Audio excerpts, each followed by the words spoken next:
Hello Past Bing, I realised very quickly that it is impossible to schedule your days properly so that when you ask me things, I can respond to them because I'm not doing anything better with my time. So every couple of weeks I will do a video like this one where I answer your questions and talk about the kind of things that you are concerned about. Number one, the existence of non-days. Non-days are the kind of thing that I don't think will ever really change. When you have something planned and then it falls through, it's very hard to build up that motivation again, and it's something that I think everyone experiences. It's definitely something that I experience the same as you. Number two, man time. Little did you know, Past Bing, that night out with the Trumans and Jack Howard was the start of a weekly tradition that we called Man Night, that you invented. Feel good about yourself. You started something that we are still doing today in two different factions. When we graduated, obviously we couldn't keep going to the Ritz in Lincoln every week, but now that enough of our friends are living in London, we are able to have it in London. The location changes every week, but generally the people stay the same. The spirit of Man Time is there. Also back in Lincoln, Jack, Dean, Bound, the Trumans, and Dan have created... Have I missed anyone out there?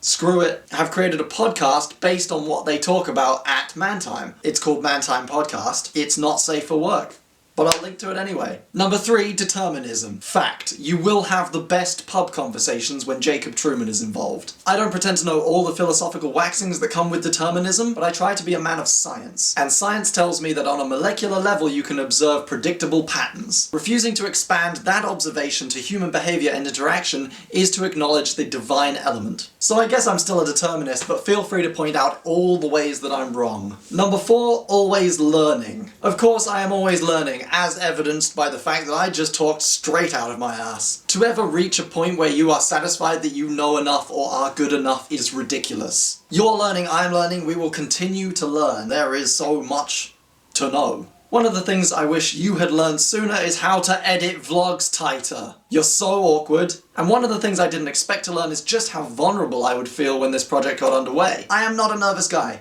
but I feel so exposed, and I'm anxious about how what you do and say reflects on me. You're kind of embarrassing, Past Bing. But I guess that's the point, isn't it? You can just go back to your editing, don't mind me.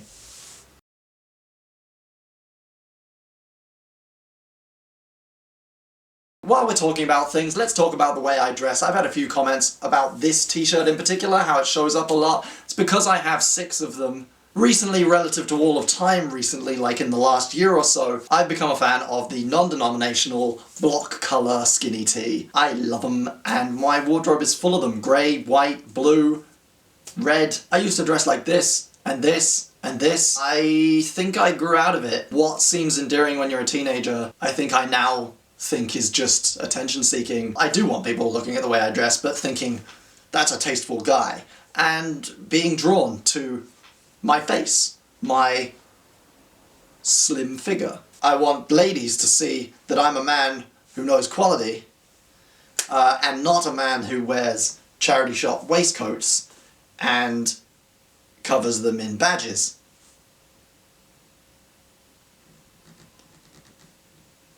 I think we can all agree that we like a classy Bing and not a hobo.